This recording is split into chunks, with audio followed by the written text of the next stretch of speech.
Have you ever watched an American movie and thought, I know every word they're saying, so why can't I understand the sentence? If that sounds familiar, then today's episode is for you.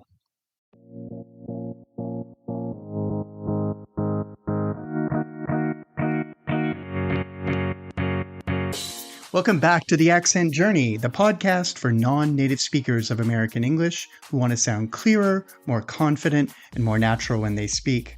I'm Steve Nelson, an American English accent coach with accentfirst.com. And today we're talking about one of the defining characteristics of spoken American English: reductions. Reductions are everywhere. Native speakers don't usually pronounce every word the way it's written. Instead, many common words become shorter, weaker, and smoother. Understanding reductions won't just help you sound more natural, it will also dramatically improve your listening comprehension. Let's dive in. All right, what are reductions? A reduction happens when a word or phrase is pronounced in a shorter, more relaxed way during everyday speech. For example, going to often becomes gonna in casual speech. Notice something important. Native speakers still know they're saying going to. The spelling hasn't changed, only the pronunciation has. These shortened forms make speech smoother and easier to produce. So why do native speakers reduce words? Well, think about your own language. Do you pronounce every word perfectly carefully in casual conversation? Probably not. Every language becomes more efficient in everyday speech. English is no different. Frequently used words tend to become shorter over time. This helps conversations flow naturally. It also explains why textbooks sometimes sound different from real conversations. Let's go over some of the most common reductions. Repeat after me. Going to becomes gonna. I'm gonna call you later. We're gonna leave soon. It's gonna rain. Want to becomes wanna. I wanna go home. Do you wanna come? We wanna help. Got to becomes gotta. I've gotta leave. We gotta hurry. Let me becomes lemme. Let me think. Let me check. Let me help. Give me becomes gimme. Give me a minute. Give me a call. Give me a chance. Kind of becomes kinda. I'm kinda tired. It's kinda expensive. That was kinda funny. Out of becomes outta. I'm out of time. She's out of town. We're out of milk. Now here's something very important. These are pronunciations, not formal writing. You should absolutely write, I'm going to call you, not I'm gonna call you. Unless you're writing dialogue or very informal text messages. Learning reductions helps your speaking and listening. It doesn't replace standard written English. All right, let's do some practice.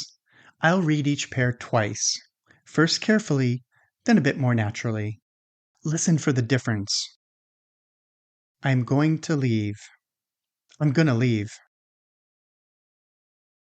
Do you want to go? You want to go? Let me see. Let me see. Can you still recognize the original words and hear the difference between the two?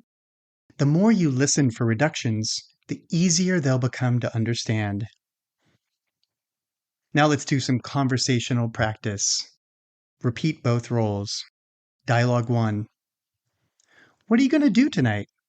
I'm going to watch a movie. Dialogue 2. Do you want to grab some lunch? Sure, I'd love to. Dialogue 3. We've got to leave soon. Okay, give me 5 minutes. Dialogue 4. Let me ask you something. Sure, what's up? Dialogue 5. I'm kind of hungry. Me too. All right, when not to use reductions. Native speakers don't reduce everything in every situation. For example, in formal presentations, job interviews, business meetings, or when speaking very carefully, people often pronounce words more completely. For example, during a presentation, you might say, "I'm going to discuss 3 important points," instead of, "I'm going to discuss." Although even professionals sometimes use reductions naturally, the key is knowing when to choose the right level of formality. All right, let's go over today's practice passage. First, I'll read it slowly, then a bit more naturally. I'm gonna meet a friend after work, and we're gonna grab dinner downtown. Then we want to see a movie if we have enough time. I've got to finish one more project before I leave the office, but after that, I'm ready to relax. It's gonna be a great evening.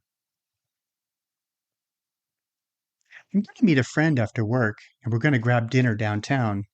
Then we want to see a movie if we have enough time. I've got to finish one more project before I leave the office, but after that, I'm ready to relax. It's going to be a great evening. The text for this passage will be in the show notes for this episode or on our website at accentfirst.com/podcast. And I think in the passage, I'll include the gonna, wanna, and gotta forms, even though when you write yourself, you probably shouldn't include those in your writing. All right, so when you read it, don't force the reductions. Just let them happen naturally. Focus on smooth rhythm rather than individual words. Let's review the key takeaways from today's session. First, reductions are a normal part of spoken American English. Second, they make speech smoother and more efficient. Third, learning reductions improves both speaking and listening. And fourth, they're appropriate mainly in informal spoken English. If you remember one thing, don't be surprised when native speakers don't pronounce every word exactly the way it's written. That's just the way normal, natural English is. For this week, choose a podcast or TV show, and every time you hear gonna, wanna, gotta, lemme, gimme, kinda, write it down. Then replay the sentence. Practice shadowing the speaker, and notice how the reductions fit naturally into the rhythm of the sentence. Thanks for joining me in another episode of The Accent Journey. This podcast is brought to you by Accent First Speech Communication Services and is hosted by me, Steve Nelson. Send us an email at info@accentfirst.com and make sure you're subscribed on your favorite podcast player. Leave a review and also a comment if you're watching on YouTube. Our music is Hypnosis by Vandra D.